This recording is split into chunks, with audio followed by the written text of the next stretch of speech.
Well, thank you everyone for being here. It's always a pleasure to host a debate with luminaries in a public forum like this. One often finds oneself speaking to these gentlemen, distinguished as they are, through VSATs and all sorts of other recording equipment where you can't see them face to face. But it's very nice to be here amongst all of you, an appreciative crowd. Thank you very much. Let's put our hands together for all the gentlemen who've made it here.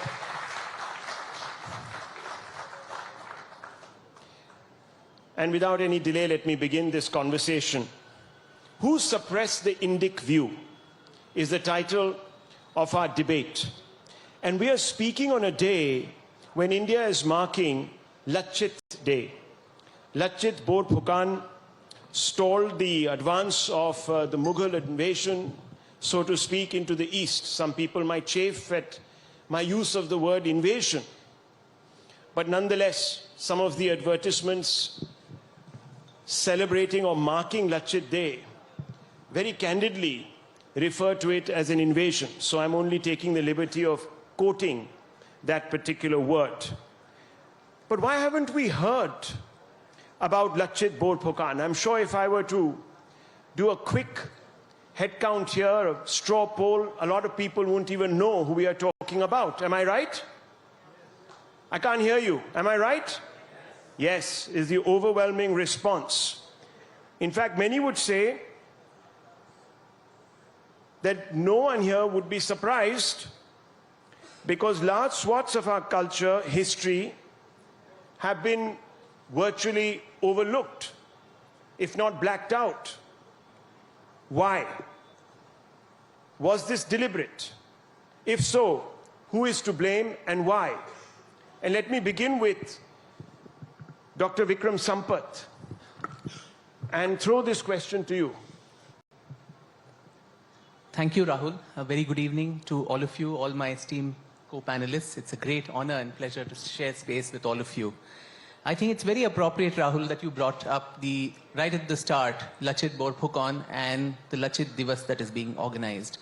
I mean, the political considerations apart, the very fact that this was that part of India which all the time resisted any kind of imperialist invasions, whether it was of the Afghans, the Mughals, whoever came in, they were never able to occupy this place beyond a couple of years. The spirit of resilience, the spirit of courage, of battle, of that military spirit ensured that Kamrupa was kept free from all this influence. But the poll that you conducted also showed that people don't know about it. So why don't they know about it? Because we were not told about it. Every student of Indian history, perhaps by rote, knows the long laundry list of battles that we lost as a nation, from the Battle of Tarain, the battles of Panipat, the Anglo-Maratha, Anglo-Sikh, Anglo-Mysore wars, you name it, Battle of Buxar, Battle of Plassey, but the Battle of Saraighat, where Lachit actually won, would not be a part of our growing up years. Forget Assam, go deep down south to Kerala, the Battle of Kolachal. Here was a time when Martanda Varma of Travancore managed to defeat the Dutch East India Company, a company which was having its global axis of power from South Africa all the way to Japan, with a large part of India under its control. And Martanda Varma dealt a death blow to the Dutch East India Company and their imperialist designs in India as well. In any other country, Battle of Kolachal or the statues of Martanda Varma would be installed in every square and commemorated. But in our country, I think this whole idea of particularly the way we look at our past and history with a sense of self-loathing, with that sense of apologia, I think that's been something that's hand down from our colonial masters, perfected after independence by what is commonly known as the Nehruvian consensus, where I think even Nehru had said that his assessment of the so-called minority issue was not what the majority thought about, but what the minority feels. And so even on vexatious issues like, say, the Somnath Mandir and so on, Pandit Nehru would perhaps rather have that structure being resurrected and handed over to the ASI, but not make it a living monument. So, this whole obsession of, you have to cut away from your past, the tenuous relation that exists with your past, and then make it in such a way that it's a fossilized monument in a museum, not a living tradition. That sadly has been the bane of at least Indian historiography. I know this session is not only about history, but different aspects of what that Indic view is. But history, I think, informs and instructs a large part of that view. But in that, narrative, especially post-independence, and ideologically tainted, narrative as well, political and ideological combination, I think we have given up these legitimate sense of pride that we need to have in our past. I must stress here that there's a very thin, slippery slope between jingoism and pride. But then every nation, and history is a tool where you can recognize yourself as a people, as a civilization, as a society. So history does have that utility of wanting to create that sense of genuine pride about your past, your ancestors, their achievements, which unfortunately in this, what will they think, what will he think, how will it affect today's society, today's politics, I think at that altar of political correctness, at the altar of political calculations and machinations, we have unfortunately made Indian history, the scapegoat, and generations therefore have grown up deracinated. We don't take pride in our own achievements. There is a spectacular disconnect with our past, and that's almost held up as a trophy, as a sense of pride. A complete erasure of the Indic achievements in various fields, be it philosophy, sciences, medicine, mathematics, architecture, you name it. Why does all of this not form part of our growing up years, our education? What is that unique Indic or Indian Bharatiya perspective which our children are never learning? Why are we so besotted by the Western model? Well, you've identified who should actually carry the blame, and you seem to suggest it's the Nehruvian consensus.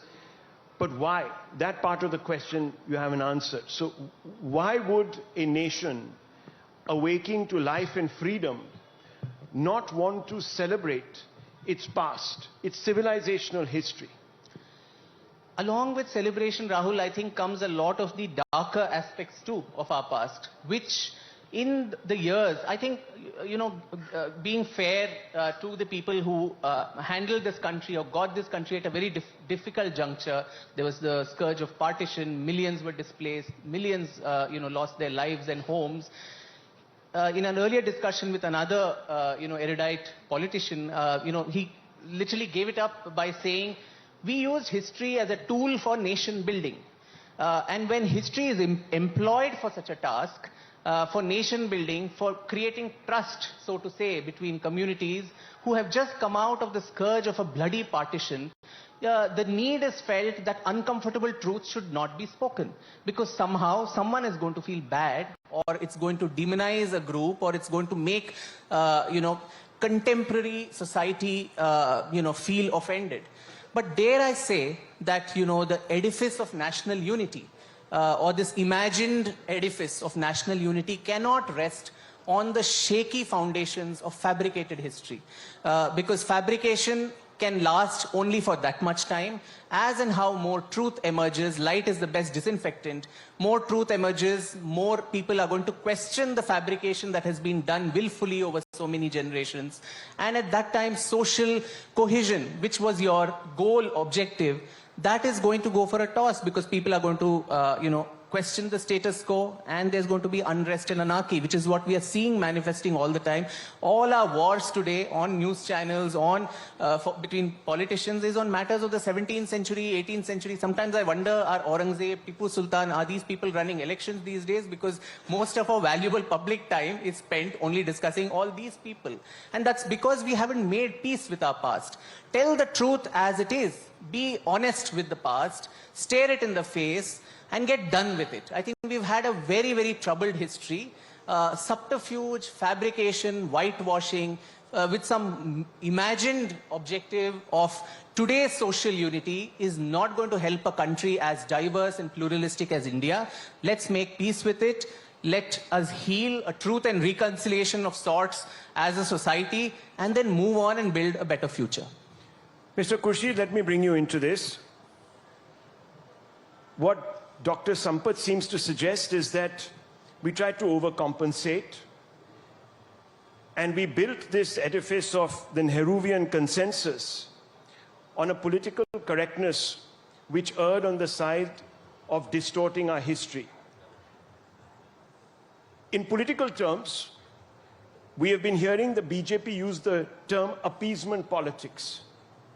Is that the reason that a particular age, Congress party indulged a particular community to such an extent that we decided to eviscerate from our history certain inconvenient facts? Do you think that's the problem here? Dr. Sampath seems to suggest that. Well, there are many things that Dr. Sampath has said that I cannot possibly have a disagreement with. But there are certain conclusions that I find perplexing. Nehru didn't tell anybody to write a particular kind of history. There were some very eminent historians. Don't write them off. Some very eminent historians didn't belong to a particular community, didn't have a political ambition, who were just very good professional historians, who had understood certain perspectives, presented them, questioned many issues, presented them. And to say that there was a wholesale falsification of the truth, I think is a bit of an exaggeration. It may be something that may be happening today. So having said that there is a bottom layer of truth in what he has said, and I don't think the Congress party or the Nehruvian consensus ever questioned that. If anything, as I understand, the Nehruvian consensus gently moved to ensure that all of that was uncovered and highlighted or underscored. And I don't think the issue of appeasement should come here, but we must remember one thing. There was ancient India, and a fantastic amount of scholarship and a fantastic amount of material that ancient India provides, in which we are all proud. It doesn't belong to a political party or a movement. It belongs to the people of India, and we are all proud of it. But then that was ancient India, described in one manner or another, but ancient India. Then there was medieval India.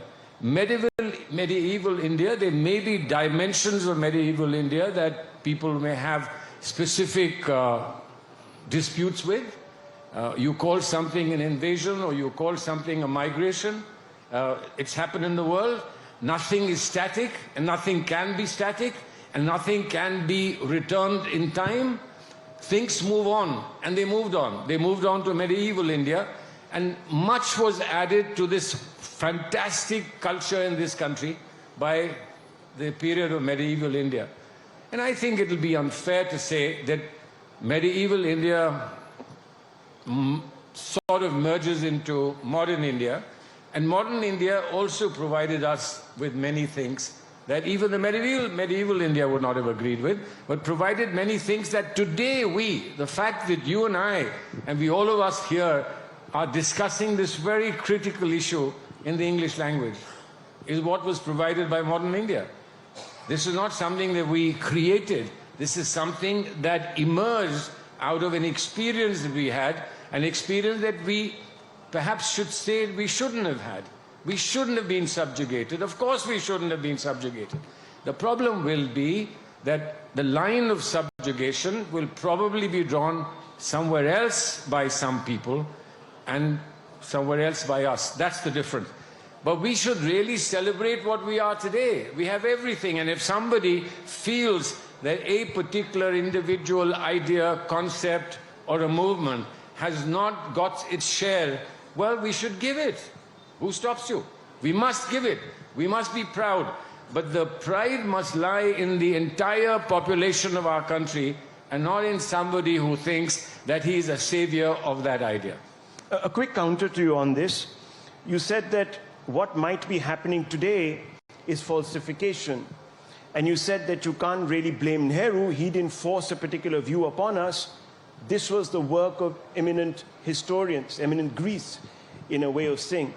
But today, when someone wants to redirect our history in our textbooks, it is not seen as the work of eminent historians like Dr. Sampath, but it is seen as the work of a government and a prime minister who might be trying to that may be your impression, but that's what you said. No, I didn't say that. So you distanced Nehru from... Wait a minute. Let's just be clear about the rules. Okay. I think Dr. Sampath has done a fantastic research, and he's provided a fantastic material to modern India. He has.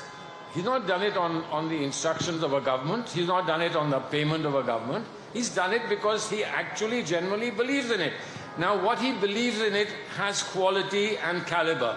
I may not agree with the conclusions, but then he may not agree with my conclusions. So a government, does it have the right to incorporate his scholarship into a modern syllabus, or would Rahul Gandhi and others in the Congress party, just as an example, say a coward is being given a pedestal in our history books when he doesn't deserve to be? I'm talking about Veer Savarkar. Surely there is nothing about our precepts and our beliefs that says that one person called Rahul Gandhi does not have the right to say anything about the syllabus. Sure.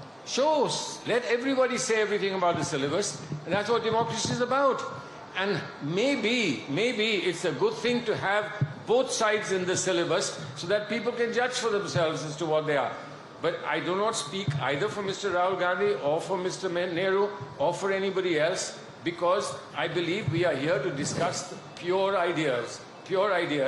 And I've said that many of those pure ideas are ideas that I respect. I'm happy to be proud of those ideas, but not to the exception of other ideas that I'm also proud of. Let me bring in Mr. Jaisai Deepak, because a divergence was made between Nehru and the work of historians. Though Nehru had a deep antipathy towards Dr. Rajendra Prasad's proposal to go and inaugurate or reconstruct the Somnath temple, in a sense, as Dr. Sampath says, fossilize its rebirth or renaissance or reconstruction or what have you. How would that not have influenced the historians of the time or the makers of the syllabus of the time? Do you agree with this, or do you just believe that this was accidental, some great minds worked and they came up with textbooks and they said it as it was? I don't think it's that innocent. I'll give you perhaps a nugget. So, Roshan Seth, the actor, plays Nehru in Bharat Ek Khoj. And in the episode that speaks of Prithviraj Chauhan, it ends with a reference to Prithviraj Raso, which speaks of how Ghori was killed by a blinded Prithviraj Chauhan. And that's how that particular story ends. But Nehru's comment with respect to that particular ending is, this is perhaps make-believe. And I don't think this would have been the case. And that perhaps defeated people are trying to invent fables and legends to assuage or mollify their own defeated sentiments. That seems to be the running train of Nehruvian thought across his works. And this is not, let's say, a sample position that you take out of context. This is his running thought. Now, I would agree with Mr. Khurshid if assume for a moment two sets of scholars with divergent opinions were equally patronized for their positions in scholarship, and then the public had an opportunity to consume both points of view and to determine which of these is more evidence-based, which of these is more consistent with the immediate incident of the partition or the ghastly episode of the partition, and which of these is more believable. What is it that we would like to draw lessons from? Now, it so happens that a particular line of historians were completely kept outside the pale of the establishment. R.C. Majumdar, Jadunath Sarkar, all of these people who were comfortable presenting uncomfortable truths were relegated to the margins. So therefore, it's not as if all historians who were willing to present a certain point of view were given an opportunity. So I'm not willing to buy that. Second, assume for a moment that the ghastly specter of partition hadn't taken place and we were still living in an undivided, united India. I would still buy the premise to some extent that why would you want to dig up an uncomfortable past when somehow after 1,000 years of bloodshed, two major communities have managed to find peace to live with each other alongside each other as part of a single nation. But after the partition, on the basis of a two-nation theory, which clearly has a religious basis, what mythical unity are you trying to build and what mythical peace are you trying to build after millions of people have already lost their lives and Bharat has lost about 30% of its land, so to speak, at the very least? So what is this unity that you're trying to build on the altar of falsified history? I can understand that there's an incentive to build this unity and this peace-building initiative, provided the partition hadn't taken place. But after the partition, at the very least, the government has an obligation to place historical facts. Allow people to come forward and say that this is what has happened, there is a continuum as far as this particular mindset is concerned, and there cannot be a repeat of this particular mindset for the benefit of our own people. Now, I am not willing for a moment to buy the fact that the exodus, the forced exodus of Kashmiri Pandits from Kashmir, has nothing to do with the mindset that resulted in the partition. I am unable to buy that particular fact. Therefore, this is not an archival study in the past. It is as much a study of an ongoing present, which is going to repeat itself, or at least, at the very least, is repeating itself across several parts of the country. Therefore, I don't think history is merely a question of looking back, learning certain lessons and moving forward. Because if it were that easy, why would you have placards with respect to Aryan invasion theory at every protest relating to a reservation? So history remains relevant to every contemporary discussion, unfortunately or fortunately so. Then we might as well ensure that there is a plurality of voices. So here's one suggestion that I make. And this is on the basis of my discussion with several historians. And I hope Dr. Vikram Sampath weighs in on this. Perhaps history should be taken away from the realm of the government altogether, and let there be a body of independent experts who are in a position to arrive at some kind of consensus with respect to what kind of curriculum needs to be presented in school syllabi. This happens in other countries. We seem to be learning the worst of principles from the West, but the best of principles also means independent actors and independent experts on subject matter, they come together and they formulate the study. And parents are invited for their inputs on whether you want this particular thing to be presented as school curriculum, so on and so forth. That's a suggestion that's possible. But you see, the so-called non-left in this country would still be comfortable with that particular suggestion. But those who believe that history needs to be utilized to perpetuate a particular myth about this particular country as a defeated society and as a defeated nation would never want to let go of any kind of control over history as a domain and humanities as a domain. That's been the reality. As someone who has spent a significant amount of time talking to students across campuses in several lectures, this much I can vouch for a fact, that history is a real battleground. And that means it translates to policy making, it translates to curriculum, it translates to legal education, it translates to all kinds of submissions being made even before the Supreme Court of the land. I'm sure you followed the arguments that were presented as part of the EWS case before the Supreme Court. I would say that was a textbook instance of Nehruvian distorted history being mainstreamed through arguments before the highest court of the land.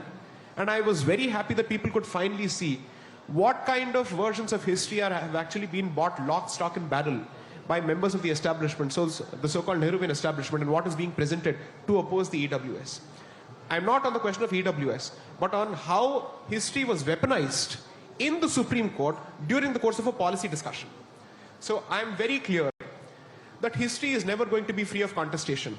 I'm only hoping that people have the courage of their conviction and the honesty to wear their biases on their sleeve and allow the evidence to speak for itself, so that the public can ask itself whether the bias prevails over the evidence or the evidence prevails over the bias. That's something for people to decide. That's what I'm here for. Mr. Verma, Mr. Khurshid mentioned the necessity of including everyone's narratives, and I think there Jesai Deepak would agree that let's have an honest review and include everyone's point of view and then come out with perhaps a version of history. Unfortunately, there are a large number of people who say today that that is not happening. Certain versions are being excluded or will be excluded in the project to perhaps correct some of these omissions that we are discussing here. But I just want you to quote, I just want you to listen to this, because this is a bit of a quote. There is a difference, for instance. Mohan Bhagwat has himself said, we accept Akbar, but we cannot accept Aurangzeb. He talked about Dara Shikoh as someone who had to be admired. What is wrong with that? fundamentally. That doesn't seem to suggest that a particular school that might be in power today is looking to exclude the other side from the conversation or from the annotation of history. You see, I've listened patiently to very learned people. Let me give you my view, and since I have spoken last, just allow me to finish. Absolutely. You see, history is never entirely objective because people write it. And people write it out of experiences that they feel either need to be included or excluded. Now, India's history is one where there are 4 Indic religions, some of the greatest religions of the world: Hinduism, Buddhism, Jainism, Sikhism, which were born in this land. Now, it's not been a continuous and linear evolution of the Indic faiths which were hyphenated within Indic culture. There were severe setbacks to this Indic civilization, and which will explain to you why perhaps after 1947 we have not been able to resurrect many aspects that are valuable in such a rich legacy. First, we had the Turkic Islamic invasion, and I have argued in my book, The Great Hindu Civilization, that we cannot gloss over the facts of history. It was, as Will Durant said, one of the bloodiest chapters in the history of the world. There was a great degree of destruction and damage to, in particular, Hinduism, because Buddhism had partly migrated out of India by that time. To Hinduism, its temples, its artifacts, and its centers of learning. There are 2 great achievements in spite of that attack. One is that Hinduism survived because it's a Sanatan religion. It reinvented itself, particularly through the Bhakti movement, where it took religion itself to the masses in their own language. And it survived.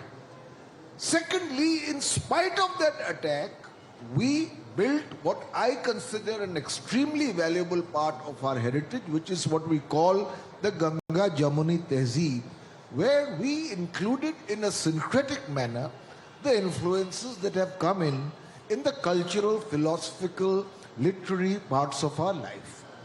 Now, the second aspect of that followed after Islam was the British conquest. I think the British conquest was even more lethal in somehow downplaying the Indic legacy, because the success of British colonialism was not our physical subjugation. It was the colonization of our mind. We began to look with heenta, with a sense of inferiority, with a sense of criticism at our own culture and legacy of the past. I mean, Raja Ram Mohan Roy, for instance, for whom I have great admiration otherwise, actually wrote to the British saying that this entire Sanskrit legacy is wallowing in the past and we need to adopt Western education in toto. This is what it did to intelligent Indians about their own Indic legacy. Now, the last factor which is important is what happened after 1947. And I want to say to you, you see, colonialism, its cultural impact takes decades to go. With political independence, we got freedom. But the impact of colonialism on our minds has still not gone. I mean, Salman mentioned the fact that one of the great consequences, and he said it, I thought, positively, is that we are speaking in English. Frankly, I am not very proud of the fact that we are speaking in English. We are a country with one of the richest linguistic heritages in the world. 24 languages, with their own corpus, with their own vocabulary, with their own script. But still, the first thing the colonizers do is to take away your language. Now, what is my last point? My last point is that as a consequence of colonialism, some of those who inherited power, you were discussing Nehru, some of those who inherited power after 1947 continued to imbibe the colonial bias that everything about our past was, in the words of Jawaharlal Nehru, for whom otherwise I have great respect, the deadwood of the past. It was superstition, it was prejudice, it was ritual. And the attempt was to define modernity purely in a Western paradigm. And a great deal was lost because we did not apply ourselves to resurrecting, recreating, reappropriating aspects of this Indic legacy, and that is where history was also distorted, because an attempt was made, as I think Sai Deepak said, or Vikram, that in the aftermath of partition, let's not play up the truths about history and try to gloss them over, but it became a very powerful school. And it was bound to create a backlash, because you must accept truth. And Vikram mentioned that the Truth and Reconciliation Mission, we need to accept that truth. But where I disagree is, and final point, is that you cannot excavate the acrimonies of the past today when we are a modern republic where we are moving and we have recognized ourselves to be a multilingual, multicultural, multi-religious, plural state in accordance with a great Indic legacy. Ekam satya vipraha bahuda vadanti. There are many versions to the truth, and we in this republic have recognized them and resolved to become a nation which is plural, which accepts diversity, and which has moved forward in spite of what people consider to be a debilitating diversity. That's our achievement. So let's put a halt there. And I finally have a little difference with Sai Deepak when he says that the partition was meant to create a final divide between Hindus and Muslims. I have only contempt for what happened in Pakistan to Hindus. But many Muslims stayed behind here out of choice. And they were born and are part of this soil. In fact, the whole premise of India is that it is not Pakistan. And therefore, I believe we need to recognize this, accept the facts of history, and reappropriate our history. What has been done? I asked you since 47. Even the history textbooks have not been changed. Rasa, the theory of aesthetics we were talking about, was written by Bharat in the Natya Shastra 400 years before the birth of Christ. It's an entire chapter which is a meditation on aesthetics. When people had not come down from trees in most parts of the world. And we buy the Western conceit that aesthetics was a word discovered in the 17th century. Why is it not taught in our textbooks? Why are aspects of the Bhagavad Gita, if we exclude the religious part, where there is a secular message, where the Bhagavad Gita talks about Nishkam Karma, which is a voltage stabilizer in the stressed lives we lead, not part of our educational curriculum? Why do our views on history become so north-centric? We have every street named after a Mughal emperor, and I believe they are an important part of our history. What about others? Where is there a boulevard in Delhi on Krishna Deva Raya, the great Vijayanagar king, who's comparable to Akbar and Ashok, by the way? Where is the street after Rajaraj Chola?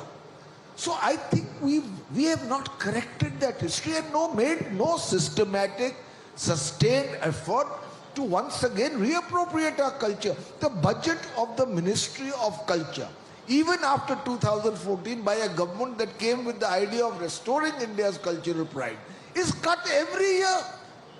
The budget of the Ministry of Education is cut. The educational curriculum has been tinkered with, not changed. I know it's a sensitive project, but the attempt at least needs to be made. We haven't done it. So there is no point blaming somebody else. This is very interesting. And Sai Deepak, let me come back to you. There's a fine line between excavating the truth about the past and the acrimonies of the past. That's the distinction that he's playing on. Is that what's happening? Did Dr. Sampath, when he wrote about Veer Savarkar, excavate the acrimonies of the past, or was he excavating the truth about the past? So, as someone who comes from the south, the southern meal starts with the sweet. So let me start with a point of agreement with Mr. Verma. On the aspect of colonization and on the impact of colonization, I don't think I have anything to disagree with at all. That it has much more pernicious and far more, let's say, far-reaching effects than the use of the sword. I completely agree with on that. And I think we are still reeling from the impact of it, which is very clear. I don't think we are wearing the Mughal clothes. We are wearing the clothes of the British man for all practical purposes, at least some of us. So therefore, I understand that particular issue. But this much is clear from the points made by Mr. Khurshid and Mr. Verma, that one believes that that was a wave of migration, and the other is clear, citing material, that this was not a migration, this was a bloody invasion, as bloody as it could get in the history of humankind. Now, this is what I wish to highlight to make one point. To choose to observe a strategic silence in the interest of peace is very different from actively indulging in denial of history. And that's exactly where the problem starts. So if an entire school is established that goes about whitewashing stuff as opposed to saying, let's not touch this particular aspect of history, which I think is also not possible. How do you choose to remain silent over one particular aspect of your history? That's not going to happen. So then the only option is to speak about it. Now, why should the discussion with respect to something that has happened in the past result in acrimony in the present, unless someone relates to the invader even in the present and someone does not relate to the invader even in the present? In which case, the two-nation theory is well alive and kicking. That's one. But factually speaking, one particular trope I think needs to be busted because I think it's been sold well beyond its sell-by date. I'm sorry to say, after partition, people did not choose to stay here. The elections prior to the partition of 1946 spoke volumes. And that's a very clear decision taken at the ballot. And therefore, when you choose to speak about history, let's be clear that perhaps practical considerations came into existence which prevented a mass migration, but certainly not patriotic considerations or Bharatiya considerations. I think that myth needs to be busted, and we cannot sell it any further. 3.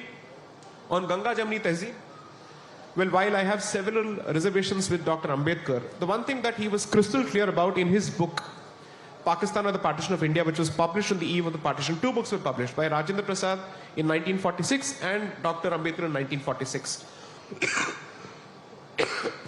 in which he clearly says that the so-called Ganga Jamni Tehzeeb, or the syncretic culture that is celebrated over and over again, is a product of the incomplete conversion of the converted Hindu to Islam.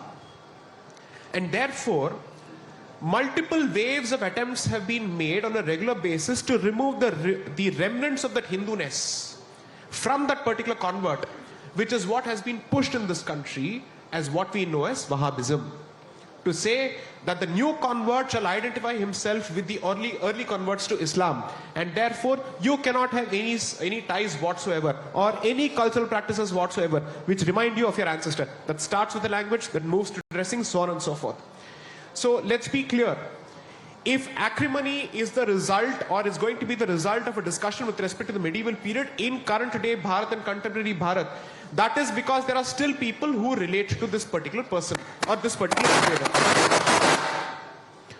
Had that not been the case, why should there be a resistance with respect to the reclamation of a particular, let's say, structure that was built by an invader? Whether it's Babri Masjid or Gyanvapi Mandir or so on and so forth, these were built by invaders. Obviously, they were not built after the independence of this particular country. This is not a structure that has come into existence after 15th of August 1947. Why do you relate to this particular structure?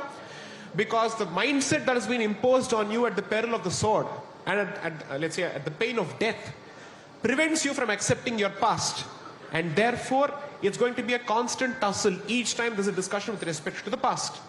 So I refuse to buy the fact that history is no more relevant or that it's possible for us to have these discussions objectively. I agree with Mr. Verma on this point. It cannot be objective. That's exactly why I concluded my first opening submission by saying all of us have our biases. It's impossible for us to say that we don't have biases. We are human beings. Impossible. We may choose not to bring out certain proclivities and, let's say, ideological leanings to the fore for reasons of pragmatism, whatever it may be. But let the evidence speak for itself. But if the evidence leads to a different conclusion and it has consequences on the street or elsewhere, then the people who choose to resort to the street merely because truth is being presented in a public forum are to be blamed. History is not to be blamed, and certainly not those people who wish to present that version of history before the public. Mr. Khurshid, there seems to be an impression that is sought to be created that the onus of presenting history in a convenient light to keep the peace, so to speak, is only on one community and not the other. And when history is brought out, you might have people who say, oh, well, this is being presented in an acrimonious manner. I think what J. Sai Deepak seems to be suggesting is that the other side, in this case, perhaps, if you look at medieval history, our minorities, our Muslims, must accept certain new facts and not resent the new history as some huge imposition of a particular worldview which will lead to the crowding out of either their history or their faith. Well, I can't imagine that such a historical debate can end here in the time that you have given. But there are some fundamental issues. When we think of India and we tell ourselves what India means to us and what we see our part in India, there will be some fundamental rules that we will have to agree upon. Now, if he sits here and says, I am a progeny of an invader, there is no conversation. Now, how much do you want to dig out of the past? I know that when things change, when ages pass, accommodations have to be made. I am not saying that whatever you are doing to X, Y, and Z is completely unacceptable. I'm not stupid to say that we will wait 1,000 years to reverse this. There is a progressive movement forward, and I think that the manner in which one should accept it is to say that, look, there was a sense of deprivation, a sense of denial that has today been corrected in whichever manner. Let's accept it and move forward. You have to do something on that moment when you come together as a nation. Otherwise, you're not a nation. You're just put together by circumstances, and you're just waiting for something to happen so that you can blow apart once again. Can't be. You have to accept some fundamental rules.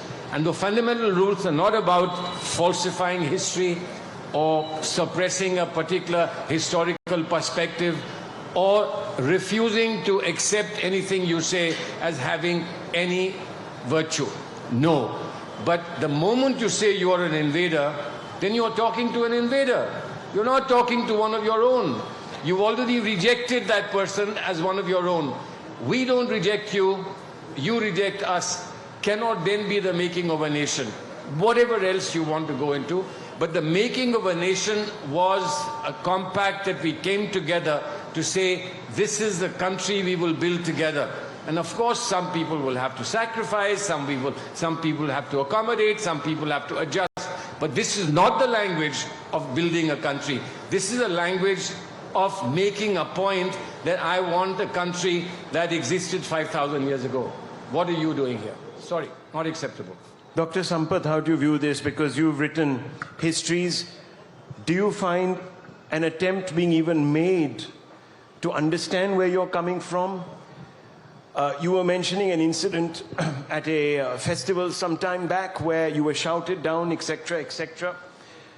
That's not the approach either. I don't think you are revisiting some of our histories to paint an acrimonious picture of interfaith relations. Neither are you suggesting, correct me if I'm wrong, that the inheritors of that history should be punished today for what certain ancestors did. I mean, if one were to accept what Mr. Khurshid is saying? Not at all. I think the dire need, and I think I would like to address the point Mr. Khurshid made, that the converse is actually true in my view, that hyphenating today's communities, specifically today's Muslims, the albatross of Ghazni and Ghori and Aurangzeb and Tipu does not lie on any of their shoulders. A young Muslim man or woman is not responsible for them.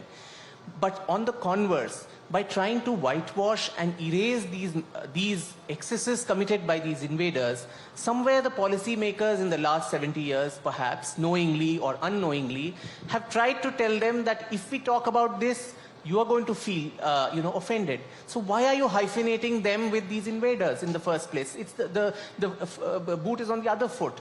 Now, when we talk of the excesses of the East India Company, no one is worrying that the Christians of India are going to get offended. We very openly talk. Dr. Shashi Tharoor has written an entire classic on the Inglorious Empire. But why not something on the Islamic conquest of India, as Will Durant had mentioned?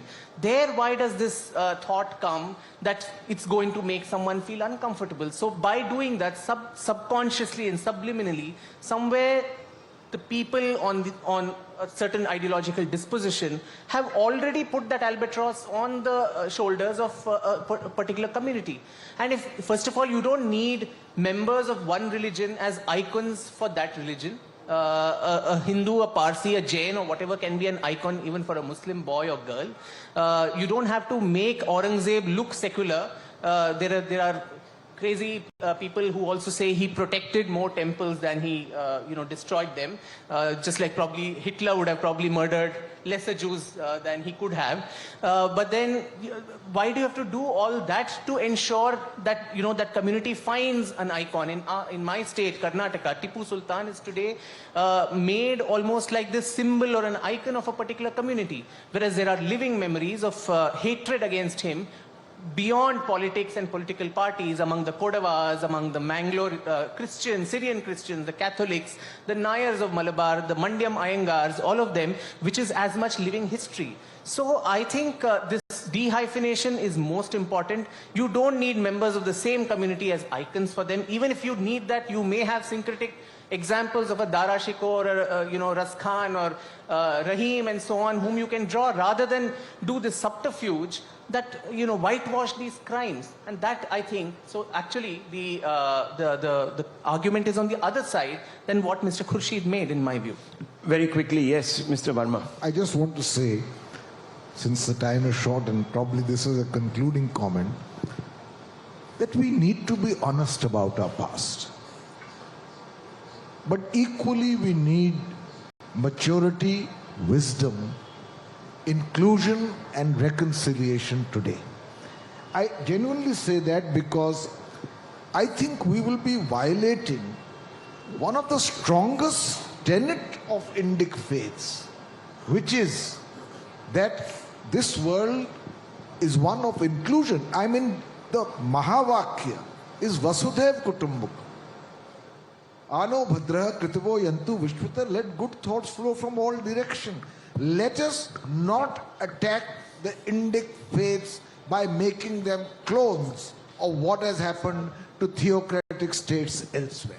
That takes away the unique distinction of India, which is a plural republic.